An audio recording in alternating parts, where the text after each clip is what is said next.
dákun jama nígbà tá anabi wá sí irú eléyìí tí wọ́n wá ní dandandandandan àwọn kírísítẹ́nì àdúgbò rẹ̀ ọmọ nà wọ́n ètò àlàáfíà lànà bí ṣe sílùú yìí bóò láti irú eléyìí nù tíra wa tí mùsùlùmí wà wà ládùúgbò kan tára àdúgbò wà ní lálàáfíà mọ́ pẹ̀lú ẹni tí èsè mùsùlùmí ká tó wá pé mùsùlùmí ọmọ ìyá rẹ̀ tá a bá fẹ́ dáàbò bẹ̀mí hifsun nafs á dáàbò bẹ̀mí àjọṣepọ̀ lálẹ́ bí sẹ́ o ó lè méjì yọ wàhálà kan ṣẹlẹ̀ lẹ́kọ̀ọ́ jọ ní essence gbogbo ilé ẹ̀rọ ti ìgbà tó dìgbà kan wọ́n lọ ká gbogbo wa mọ́lé tọ́ sẹ́ńgbà tí pásítọ̀ wa kọ́lé sẹ́gbẹ̀ẹ́ ọ̀dọ̀ tèmi ẹnìkan tó wá kọ́lé sọ́wọ́n kan bẹ̀rù tó ní babaláwo lòun tó sì lóun kírun wọn lọ́sọ̀ọ̀sì wọ́n mọ̀ bá wo ni sẹ́mi pé gbogbo aláwọ̀ sẹ́mi tì ní pé bòun ò sí ní dẹ́sítì yìí o sẹ́mi pé ó ti di ọ̀rọ̀ ifsun nafs afẹ́ dáàbòbò ẹ̀mí wa gbogbo ọ̀rọ̀ Boko Haram ọ̀rọ̀ àwọn bandits ifsun nafs ni ọ̀rọ̀ yìí sọ̀rọ̀ ẹ̀sìn mọ́ ọ̀rọ̀ bò láti dáàbòbò àwọn èèyàn tí wọ́n ní pa wọ́n tí wọ́n yíyẹ gbímọ́. fúlà nídìí àwọn mufti ilẹ̀ Yorùbá àwa nídìí àwọn àfà tí wọ́n máa darí ẹ̀sìn ilẹ̀ Yorùbá àfà àwọn gan ní darí ẹ̀sìn ilẹ̀ Yorùbá tí mufti di méjì abẹ́ẹ̀kọ́ ni lẹ́yìn mufti di méjì nísìn àwọn ìmáàmù tó kọ̀ọ̀kan di méjì wọ́n yóò gbogbo ìmáàmù tó tẹ̀ wá tá a bá tètè wá solution ká wá àbáyọ sí lẹ́yìn káwa ilẹ̀ Yorùbá tá a jẹ́ mùsùlùmí àwọn tá a jẹ́ àfà gbogbo ìyàgbẹ́ tó bọ̀ láàrin wa káwa bí gbé sí ìntọ́ bá jẹ́ ntọ́ pa wá papọ̀ kájọ máa ṣe papọ̀ àdírọ́nà lọ́wọ́ ṣe eré àwọn kankan bẹ tá a bá ṣàṣepọ̀ ìyá rẹ̀ ó jẹ wa kọ́dà pẹ̀lú mùsùlùmí kọ́dà pẹ̀lú kèfèrí kọ́dà pẹ̀lú abọ́gibọ̀ ọ̀pẹ nígbà míì ká tó pé láàrin àwa mùsùlùmí sí ara wa ọ̀rọ̀ tẹ̀sùbà ká ń sọ yìí ọ̀rọ̀ ọ̀run gbẹ̀kọ́ ọ̀rọ̀ ogé sòkòtò kọ́ àníkẹ́jẹ́ àwọn ọmọ wọn máa borí irú bẹ̀ wọn nídìí àṣepọ̀ nígbà míì tá a bá fẹ́ kíbọ̀ kàbalẹ̀ ó wà lù gbogbo aráàlú ọ̀fọwọ́sowọ́pọ̀ ni o sórí bá àti gbọ́ra wáyé yẹn àyè gbọ́ra wáyé yẹn kò gbọ́dọ̀ débi kásẹ̀ lọ́tọ̀ọ̀tọ̀ kò gbọ́dọ̀ débi kálukú ọmọ àṣẹ tiẹ̀ ní ọ̀tọ̀ọ̀tọ̀ torí pé kásẹ̀ lọ́tọ̀ọ̀tọ̀ yẹn Ọlọ́run gbógun tì í. sẹ́ni tí àwọn mẹ́ta fẹ́ discuss òun ni ọ̀rọ̀ ibi tá n bá lọ ní ẹ jẹ́ akọjú sí ẹ má jẹ́ kí àwọn tó yí kí ó yẹ kó di wa lọ́wọ́ etí mo lè sọ ní ṣókí ní Yorùbá ẹ̀nà kí ni túmọ̀ ẹ̀ ni pé gbogbo ìyapẹ́ ẹnu tá n bá ń jọ ń ṣe é bọ̀ tá a bá rí tí ó lè jẹ́ kájọ ṣe papọ̀ ẹ jẹ́ àfìyapẹ́ ẹnu lẹ̀ káwa náà tó bá yẹ ká ná tọ́pìkì yẹn làwa mẹ́tẹ̀ẹ̀ta fẹ́ sọ sẹ́rí ọ̀rọ̀ mi ò ní gùn púpọ̀ torí mo dáa kálá tèmi nínú ọ̀rọ̀ kì í ṣe pé mi ni mo ní mo dùn sẹ́rí àwọn gbólóhùn kan bẹnu Lárúbáwá dákun máa lọ afá yìí wọ́n padà wá mọ́ o àwọn gbólóhùn kan ń bẹnu èdè Lárúbáwá àwọn tí ó bá gbọ́ gbólóhùn yẹn yé àti gbọ́ ntọ́lọ́hùn wíyé yọ lágbára fún wọn bí mo ti dúró mọ́dúró yìí kì í ṣe gbogbo ìmáàmù àtàfà àtàjọ pàdé ń bí kì í ṣe pé mi pẹ̀lú wọn lájọ wà lórí mọ́ní àjò kan náà o bá a ti jòkó ń bí nísìnyí àwọn mọ́ní àjò tó ọjọ́ ra wọn jòkó o nínú mọ́ní àjò kan náà ẹ jẹ́ má pèjúwe wá mọ́ní àjò kan náà là ń pè ní mọ́ní àjò alùsùnà wal jamaa nínú alùsùnà wal jamaa náà wọ́n yẹ sọ̀ kan náà o àwọn alùsùnà náà tó yà lọ́tọ̀ọ̀tọ̀ o tí wọ́n tó yà pẹ̀lú ara wọn o gbólóhùn kanu sẹ́yìn gbólóhùn yẹn là ń pè ní ikhtilaf gbólóhùn yẹn ni sẹ́yìn à ń pè ní ikhtilaf kú gbólóhùn kejì yẹn sẹ́yìn à máa ń pè ní furqọ ẹlòmíà sì pè ní firqọ sẹ́yìn tala kọ́kọ́ sunnatun kawniyya ká máa ya pẹ̀lú ara ẹni kí wọ́n sọ opinion rẹ kémi ọ̀sọ̀ tèmi kí kálukú ní opinion lọ́tọ̀ọ̀tọ̀ sunnatun kawniyatun ntí ọmọ ṣẹlẹ̀ tá a lè rí lẹ́tí báyìí ni lọ́ba mi fi ń sọ pé ní walau sha'a rabbuka laja'ala an-nasa ummatan wahidatan ọwọ́ ni wala yazaluna mukhtalifin illa man rahima rabbuka sórí pa ní yapẹ́nu yẹn lọ́ọ́ yọ kó ń bẹ́ẹ̀ ọgbọ́n tí Yorùbá ń sọ fún ọ pé ehin àtàwọn ń jà mí ń jà ọkọ àtìyàwó ìgbóra wọn yé ẹ̀gbọ́n àtàbúrò ìgbóra wọn yé àfa àtọmọ tó ń gbà mí ògbóra wọn yé gbogbo eléyìí ìtí ọmọ ṣẹlẹ̀ ni òun ní jẹ́ sunnatun kawniyya sórí bá àti gbọ́ra wáyé yẹn àyè gbọ́ra wáyé yẹn kò gbọ́dọ̀ débi kásẹ̀ lọ́tọ̀ọ̀tọ̀ kò gbọ́dọ̀ débi kálukú ọmọ àṣẹ tiẹ̀ ní ọ̀tọ̀ọ̀tọ̀ torí pé kásẹ̀ lọ́tọ̀ọ̀tọ̀ yẹn Ọlọ́run gbógun tì í lọ́ba mi fi ń sọ pé wala takunu kalladhina tafarraqu wakhtalafu ẹ gbọ́dọ̀ dàbí àwọn kan tafarraqu tí kálukú ṣe tiẹ̀ ní ọ̀tọ̀ọ̀tọ̀ tẹ́ẹ̀bá tún lọ wọ àyà mi Ọlọ́run sọ bẹ́ẹ̀ pé innal ladhina farraqu dinahum wa kanu shiya'a lasta minhum fi shay ọ̀rọ̀ àwọn tí wọ́n ya ẹ̀sìn lọ́tọ̀ọ̀tọ̀ tí kálukú ń pé ìwọ ṣe tiẹ̀ èmi ó ṣe tèmi ìwọ ànábì kò sí ntọ́ fẹ́ ṣe pẹ̀lú wọn o ẹ rí i pé ìtìláàfù lè wà lọ́tọ̀ọ̀tọ̀ ní ọgbọ́dọ̀ wà a lè jọ máa sọ̀rọ̀ ká má gbọ́ra wáyé kò túmọ̀ pa àníjọ ṣe nǹkan kan náà ikhwata al-iman ẹ̀yin tẹ́ ń gbọ́ mi sẹ́ẹ̀rí gbogbo ọ̀nà pátápátá lànàbì fi jẹ́ oyé wa pé ká ṣe lọ́tọ̀ọ̀tọ̀ yìí ṣe ń tọ́ da o àìgbọ́ra ẹni yé lè wà àmọ́ àgbọ́dọ̀ ṣe ní ọ̀tọ̀ọ̀tọ̀ tí a bá lọ wọ àdìsí ànábì wa Muhammad tí ń sọ pé ala ukhbirukum ẹ jẹ́ n sọ fún yín ìtẹ́ẹ̀sẹ̀ tó ìpè ìtẹ́ẹ̀sẹ̀ yẹn bí afdala min darajati siyami wa salati wa sadaqa ó ju àwẹ̀ lọ ó ju sàárà lọ ó ju irun lọ àwọn sàábẹ́ ní bala ya Rasulullah ìwọ ànábì kìíní afẹ́ gbọ́ ànábì ní salahu dhatil bayn ẹ̀tún àárín ara yín ṣe ìyapẹnu tẹ́ ẹ bá ní ẹ̀tún sí ẹ má ṣe ní ọ̀tọ̀ọ̀tọ̀ fa inna fasada dhatil bayn ẹ̀ẹ́rí káàrin ara yín ọ̀dàrú kẹ́ ẹ máa ṣe lọ́tọ̀ọ̀tọ̀ ìyàlẹ̀ haalikọ̀ òun ní máa kó ẹ̀sìn tẹ́ ẹ bá ṣe dànù gbogbo ẹ̀sìn tẹ́ ẹ bá ṣe yọ̀ wá bàjẹ́ ṣe é mọ̀ pé tí wọ́n wí bẹ̀ fún wa ni pé a lè máa yapa ẹnu ṣùgbọ́n a gbọ́dọ̀ ṣe ní ọ̀tọ̀ọ̀tọ̀ ikhwatal iman ṣẹ̀ríà Islam ó gbé tó kalẹ̀ ètò wo ló gbé kalẹ̀ ètò bá ti jọ ṣe kọ́dà ká má jọ kan náà bá ti jọ ṣe kọ́dà ká má jọ kan náà ẹ wà Nábì wa Muhammad torí tí máa fa ìníjọsí ńgbà míì elédè tí ó jọra wọn a lè má jọ sí bẹ́ẹ̀ sì ó bá jọra wọn a lè má jọ sí bẹ́ẹ̀ bí ó bá jọra wọn a lè má jọ sí bí ròrí ó bá jọra wọn a lè má jọ sí gbogbo ntí fa ìjọsìn nu sẹ́ẹ̀rí gbogbo ntí wọ́n fa ìjọsìn yìí ó wá ṣẹlẹ̀ anabi wa jẹ́ oyè yín pé tòun tí bó ti ṣẹlẹ̀ yìí o ẹ̀ẹ́dọ̀ máa ṣe náà ni o àwọn kí ló ṣẹlẹ̀ nígbà tá anabi gbéra tó kúrò ní Maka tí ó máa bọ̀ wá Madina bẹ́ẹ̀ bá rántí nínú àwọn tó tẹ̀lé wa Bilalul Habashi bẹ́ẹ̀ ara Habasha Bilal nínú àwọn tó tẹ̀lé wa Suhaibu Rumi bẹ́ẹ̀ ọmọ òyìnbó ni Suhaibu Rumi nínú àwọn tó wá bá Madina Salmanul Farisi wa bẹ́ẹ̀ ọmọ Farisi lọ́hùn ní Salmanul Farisi nígbà wá dé Madina tán ẹ̀ẹ́dì kan mẹ́ta tí mo dákọ̀ wọ́n yẹ sẹ́yìn anabi èdè wọn ọ̀jọ́ra wọn nígbà wá dé Madina tán wọ́n wá bá Yahudi pàdé Madina wọ́n jọ wá ń gbé Madina àwọn ará Farisi ará Róòmù ará Afirika ará Yahudi Madina nígbà tí wọ́n pàdé Madina kí ló anabi ṣe wọ́n jọ jòkó wọ́n sì gbófin jáde òfin wo ni wọ́n gbé jáde òfin tí wọ́n gbé jáde ni wọ́n ń pè ní Sahifatu al-Madina ìtumọ̀ ẹni pé ìwé òfin tájọ máa fi gbé Madina àwọn tí ọ̀jọ́ra wọn lédè tí ọ̀jọ́ra wọn níwà kọ́dà Yahudi àti mùsùlùmí wọn ọ̀jọ́ra wọn lẹ́sìn tẹ́ bá wọ́n lọ wọnú báńdì òfin yẹn tẹ́ bá wọn tà níbi wímẹ̀ nínú òfin yẹn ni pé lil Yahudi dinuhum Yahudi ọmọ ṣẹ̀ tiẹ̀ wa lil muslimina dinuhum mùsùlùmí ọmọ ṣẹ̀ sí tiwọn náà illa man zalama wa athim àfẹnibàṣà bòsí lábàjá ẹni bá ṣẹ̀ lábàjá nínú tí wọ́n ṣe lófin jọ́nà lọ́hùn wọ́n sọ pé gbogbo ẹnikẹ́ni o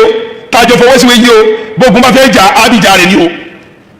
tí a bá sàbòsí fún àgbà lẹ́ni o gbogbo ọba jà wa náà yóò bí jà wa o bí a bá sàbòsí fún wa náà yóò gbà wá lẹ́ni sẹ́yìn mọ̀ pé wọ́n ti gbẹ́sì sí ẹgbẹ́ kan wọ́n wá ń ṣètò bí ló ti ní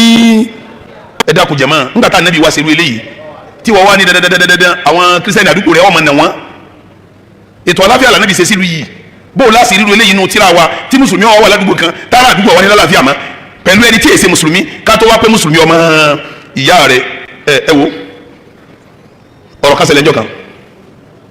kẹ́ẹ̀fì mọ̀ pé wọ́n fẹ́ mú ẹ̀rí lé wa kẹ́ẹ̀lì mọ̀ pé ó kọ́ ò nítumọ̀ ẹni tí ó bá ti ṣẹbọ láàrin wa tẹ́rì ẹ̀sìn rẹ̀ tí ó lẹ́bọnú láàrin wa ọmọ yàrá máa jẹ́ o àfi mùsùlùmí tó bá dẹbọ mẹ́rù láàrin kè sára wa o gbogbo àwọn tẹ́ bá rí táwọn àbá bá di kílíà tí wọ́n ń kírun tí wọ́n ń gbàwẹ̀ tí wọ́n bá di kílíà wọn pé wọ́n ṣe mùsùlùmí ìtumọ̀ ẹni pé ẹbọ wà nínú sẹ́ẹ̀rí gbogbo ẹni tí ó bá lẹ́bọ lẹ́rù ní mùsùlùmí ó kọ́ tó bá rí ọjẹ́ àjọmọ̀ ni kí ló jẹ́ sọ bẹ́ẹ̀ sẹ́ẹ̀rí àwọn tí wọ́n gbé kọ̀sẹ́gbẹ́ àwọn eléyìí wọ́n mọ̀ tí wọ́n sọ ẹgbẹ́ tí ń bẹ ti pẹ́ àwọn ẹgbẹ́ kan jẹ́ almuhajirun àwọn ẹgbẹ́ kan jẹ́ ansor wọ́n bá lógúnjọ́ kan nígbà wọn lọ sógúnjọ́ kan ìkan nínú àwọn muhajiri Mẹ́kà ọ̀rọ̀ bá dùn wọn àti kan nínú àwọn ansor Madina lọ́ba gbígbájú fún hoi ọ̀kan nínú àwọn Madina kàríkà ara Mẹ́kà kan gba ara Madina létí lọ́ba lẹ́yìn ara Madina kí ẹ wò ara Mẹ́kà yọ lọ́wọ́ Madina báwo làwọn ara Mẹ́kà náà bá ní ànígbà sẹ́yìn mọ̀ kó ti di ara Mẹ́kà ara Madina alimuhajir wáyé arákùnrin kan wà lọ́wọ́ ní ya Rasulullah wọ́n ti ń dá wà lálẹ́ o anábì ní wà láwọn ni wọ́n ń dálẹ̀ ó ní wọ́n sọ pé ń gbà náà ara Mẹ́kà kan gbá ara Madina létí àwọn ara Madina wọ́n fẹ́ tò sẹ́yìn ara Madina wọ́n bí ja ara Mẹ́kà fẹ́ tò sẹ́yìn ara Mẹ́kà wọ́n bí ja ara Mẹ́kà anábì ní àhà kí ni ń ṣe wọ́n kí lè ń bá kí dàwọn ha ìtẹ̀sẹ̀ yọ̀ dẹ̀ patifa iná ha múntinà jahiliya múntinà ìwà ìmọ̀kan parakuti rún òun lè ń wù yìí ẹ dákun láàrin mùsùlùmí méjì nù ara Mẹ́kà dára wọn mọ̀lọ́tọ̀ báwọn kan ti ń pera wọn ládùsúnà tí wọn pera wọn sálàfí ara Mẹdínà dára wọn mọ̀lọ́tọ̀ báwọn kan ti ń pera wọn ládùsúnà tí wọn pera wọn ní Ikhwani a gbọ́dọ̀ nara wa bí ara Mẹ́kà tara Mẹdínà lè rí ẹni bá wá fẹ́ kó wọn ó bìjọ ọmọ ìyá àwọn tó fẹ̀sìn sí mọ́ a sọ fún wọn náà pé fa inna fihi jahiliyatan múntinà ìwà ìmọ̀kásẹ̀ kù sí la ikhwatal iman àwọn ọ̀rọ̀ yìí ó lẹ́ẹ̀dì gan-an tíra wa ẹ wo ọ̀rọ̀ tó bá tóbi ọ̀rọ̀ tó wúwo àwọn sàábé ń sọ ọ́ lẹ̀ ní tìtorí kí wàhálà máa ṣẹlẹ̀ ọ̀rọ̀ ńláńlá wọn sọlẹ̀ ẹ wo wọn lọ Mákà lọ́dún kan nígbà tí wọ́n dé Mákà àsìkò yẹn jẹ́ àsìkò Usman bin Affan wọ́n bá dé Àràfá nígbà wọ́n dé Àràfá Usman bin Affan lọ́ba káyìlá lọ́ba kíra kàmẹ́rin níjọ́ Àràfá yọ kálá sáré lọ́ba kíra kàmẹ́rin níjọ́ Àràfá Abdullahi ibn Mas'ud wà bẹ́ẹ̀ àyìnká bẹ́ẹ̀ wọ́n pè ní Abdullahi ibn Sidan lọ́ba Abdullahi ibn Mas'ud pé Abdullahi ibn Mas'ud sábẹ́ mọ̀ ní ọ alifa ma kíra kàmẹ́rin láyìlá ó tún kíra kàmẹ́rin ní alásàdì jẹ́ àdìdẹ́ sí àlè wọ́n kó sí báwọn kíra Abdullahi ibn Mas'ud wí Abdullahi ibn Mas'ud ní tọ́ bá sì ṣe sí ọ̀ dá wà lálẹ́ ọ̀ wà dáàrin mùsùlùmí rú ẹ pè sákèsí pẹ̀lẹ́pẹ̀lẹ́ ni irun ló sì kí wọ́n sì pè sákèsí pẹ̀lẹ́pẹ̀lẹ́ ìjọ kan Málíkì wá mọ́sálásí ọkà lásàrì tán nǹkan yẹn ń kéwú lọ́lẹ́ lásàrì arákùnrin kan sì wọlé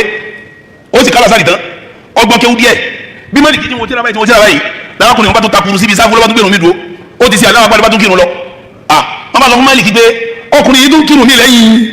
alásàrì Málíkì sì dákẹ́ wọ́n ní Ìmámù ẹ̀ sọ̀rọ̀ ni ó ní wọn kéwú òye ọgbọ́n tó lọ sọ ni àráyítà lè díẹ̀ ni abudan sọ́rí òun ni kọ́ sẹ́lé yóò kọ́ kí ni tán ká tó pèsè kéèsì tẹ́ bá wo ní táwọn sábẹ́ yìí sí àtàwọn tábì yìí wọ́n ń dáàbò bá burú ni àwọn ògbódò jòkó ti pa àmà sábúrú ìkọ́tà ìmán tẹ́ bá dọ̀dọ̀ àfáwà àgbà Sheikhul Islam Ibn Taymiyyah rahimahullah nígbà tí ń yẹjú ọ̀rọ̀ kásásípọ̀ ó lákọ̀ọ́kọ́ ń tọ́ lágbára jù lẹ́yìn kalimatu shahada òun ni kí mùsùlùmí ó jẹ́ yọ̀kan ó sì mẹ́rin wá ọlọ́wọ́ bá sọ pé ní wa'tasimu bihablillahi jami'an wala tafarraqu innal ladhina farraqu dinahum wa kanu shiya'a lasta minhum fi shay wala takunu kal ladhina tafarraqu wa ikhtalafu min ba'di ma ja'ahumul bayyinat níparí ọ̀rọ̀ mi sẹ́rí àwọn kankan bẹ tá a bá sàṣepọ̀ ìyá rẹ̀ ó jẹ wá kọ́dà pẹ̀lú mùsùlùmí kọ́dà pẹ̀lú kèfèrí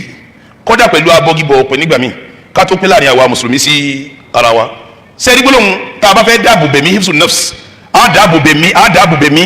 àjọṣepọ̀ lálẹ́ fi ṣe o ó lè má yí ọ wàhálà kan ṣẹlẹ̀ lẹ́kọ̀ọ́ jọ ní essence gbogbo ilé ẹ̀rántí ìgbà tó dìgbà kan wọ́n lọ ká gbogbo wa mọ́lé tọ́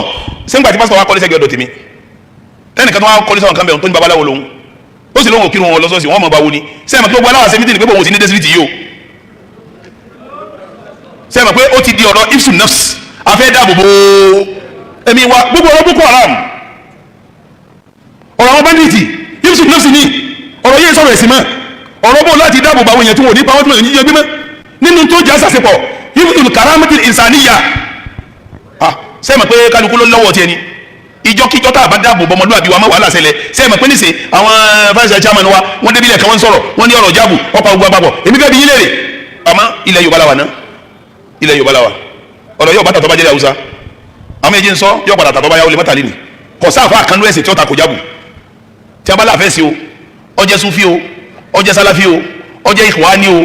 ọjẹ́ alásàlátù o mi ò rò pa àfa àkànlẹ̀ wà nú ẹ̀sìn yìí kọ́ ta ko tó bá fi lè ta kò jáàbù bóyá kì í sáfà bóyá kì í sáfà sẹ́mi pé nísìnyí láàrin eléyìí karama àwọn ọmọ wa la fẹ́ sọ níjọ́ tá a bá sọ karama yẹn gbogbo ọjọ́ sẹ́kìní káàjọ parapọ̀ ní ọ̀rọ̀ tẹ̀sùbá kan sọ yìí ọ̀rọ̀ ọ̀run gbẹ̀kọ́ ọ̀rọ̀ ó gẹ́sùn kòtòkò gẹ́sùn kòtòkò àníkẹ́jẹ́ àwọn ọmọ wọn máa borí irú bẹ̀ wọn nídìí àṣepọ̀ o nígbà míì tá a bá fẹ́ kí fọkànbalẹ̀ ọ̀wà lù gbogbo aráàlú ọ̀fọwọ́sowọ́pọ̀ ni o màsọ́lì wà á mọ̀ lápẹ̀júwe àwọn aládùúgbò à ní skul afẹ́ lọ bájọba à ní kí ẹ kọ́ skul fún mùsùlùmí ẹ kọ́ skul fún àdúgbò ní ẹ kọ́ skul fún community wa ìjọba ẹ wá bá a da títí community wa ẹ dákun tí n bá ní ma bá sún fíjà ibẹ̀ nìkanjà ibà kí nìkanjà sáà lè ṣàṣepọ̀ sẹ́mọ̀ sẹ́rí wọ́n wáyé kò ní wáyé àwọn nǹkan wọ̀nyí ó sọ àṣepọ̀ wa di ọ̀ràn yẹn ní àárín ara wa mo rántí ìṣẹ̀lẹ̀ kan tó ṣẹlẹ̀ bí ọdún mélòó sẹ́yìn kí ni ìṣẹ̀lẹ̀ náà níjọ́ tí Sheikh wa wọ́n ti dìde níjọ́ tí àwọn kan fẹ́ ṣe fíìmù tí wọ́n sọ ní kí ni wọ́n sọ fíìmù náà jọ náà àmì Eleha gbogbo mùsùlùmí jọ náà kí ni wọ́n ṣe jọ náà àti alùsùnà o àti onísúfì o àti sálàfì o àti oníláwàní o àti gbá o gbogbo wọn kọ́ àpọ̀jọ́ náà ó wọlé àbí ọ̀wọlẹ̀ àwọn tí ẹ ṣe bẹ́ẹ̀ àbí wọn bẹ̀bẹ̀ njọ́ta àti nífẹ̀ẹ́ nukú bẹ́ẹ̀ mọ́ kí lárí ṣe yọrí mọ́ njọ́ta àti nífẹ̀ẹ́ nukú mọ́ kí lárí ṣe yọrí mọ́ inú bínú pẹ̀lú ìjòkó tóní ọ̀pọ̀lọpọ̀ ọgbà náà ẹ̀sìn wá wá láti àríwá ni láti Mali gangan láti kẹ́sì ẹ wo àwa súnmọ́ àwọn Haúsá dáadáa àá sì ń bá wọn sí dáadáa ẹ wo sẹ́tì àwọn tó wá láti ilẹ̀ Haúsá bẹ́ẹ̀ bá wo sẹ́tì wọn ọ̀tọ̀ọ̀tọ̀ ni wọn Sheikh wa tó jòkó yìí Imam nasu Islam l'Abuja nù alùsùnà làwọn bàbá tó kúlẹ̀ yìí forget about it I'm coming ẹ kúlẹ̀ yìí lẹ́gbẹ̀ẹ́ wọn yìí ọmọ bàbá tó ayélujára ó ṣí tọ́jà gbà sufi òun ló jòkólẹ̀ wọn bàbá tó wá jòkólẹ̀ yìí ọmọ Sheikh Babakar Gumi òun ló jòkólẹ̀ wọn sẹ́wálẹ̀ yìí tó jòkólẹ̀ yìí ọmọ Sheikh Nasiru Kabara òun ló jòkólẹ̀ wọn tá a bá wá fẹ́ ṣe mítìnì náà ní Kaduna kí gbogbo wájọ́ ṣe àjọ jòkó ní wáyé tí òun ibẹ̀ lé yóò bá ẹ bá sì rántí bí ọdún mélòó sẹ́yìn tí ń ṣe conference lọ́dọ̀ mi gbogbo pé mo lá nídìí àwọn mufti ilẹ̀ Yorùbá àwa nídìí àwọn àfà tí wọ́n máa darí ẹ̀sìn ilẹ̀ Yorùbá àfà àwọn gan ní darí ẹ̀sìn ilẹ̀ Yorùbá tí mufti di méjì abẹ́ẹ̀kọ́ ni lẹ́yìn mufti di méjì nísìn àwọn ìmáàmù tó kọ̀ọ̀kan di méjì Yorùbá yóò gbogbo ìmáàmù fi tẹ wá torí tí a bá ti dá mi lórí ẹ dàpọ̀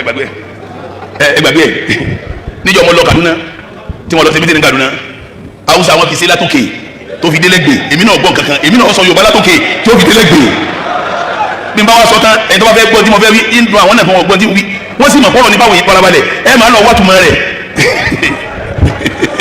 tàbí wọ́n ti tu fún wọn sẹ́tì wọ́n ti tu fún wọn ẹ̀ẹ́dẹ̀gẹ́ ti tu fẹ́lẹ́ yìí náà ẹgbẹ́ mi náà ti wáyà kí Kaduna jọ nínú ẹ̀yin náà máa wáyà kí Ìbàdàn lé ní ẹ̀dàkùn jẹ̀mọ́ sẹ́ni mú ti méjì sẹ́ńtọ́ dání mo ṣe mídìí nìkan àwọn àfáà mi lójú ọlọ́kan wà bẹ́ẹ̀ wọ́n gbọ́ wá sí mídìí nìkan a lè ń sọ pé tẹ́sí wúre àfáà kan sì dìde ó ní bẹ́ẹ̀ sì bá wú bẹ́ẹ̀ òun ní òrí bẹ́ẹ̀ torí èyí náà wù yìí aburú tàbí ọ̀sẹ̀ lẹ́sẹ̀ lẹ́wọ̀ sẹ́ni bí tí wọ́n lọ yìí gbogbo ilẹ̀ ìgbà àwọn arábìyẹ̀ sílẹ̀ Yorùbá jojúmọ́ bí tí ń lọ yìí tá a bá tètè wá solution ká wá àbáyọ sí lérí káwa alẹ́ Yorùbá tá a jẹ́ mùsùlùmí àwọn tá a jẹ́ àfáà gbogbo ìyàgbẹ́ tó bọ̀ láàrin wa káwa bí gbé sí ìntọ́bàjẹ́ ntọ́pa wá papọ̀ kájọ máa ṣe papọ̀ àdírọ́nà lọ́wọ́ sẹ́ni ìdánwò aburú yìí ń lọ sẹ́ni bá ti pín yẹ ya Sheikh samihuni barakallahu fikum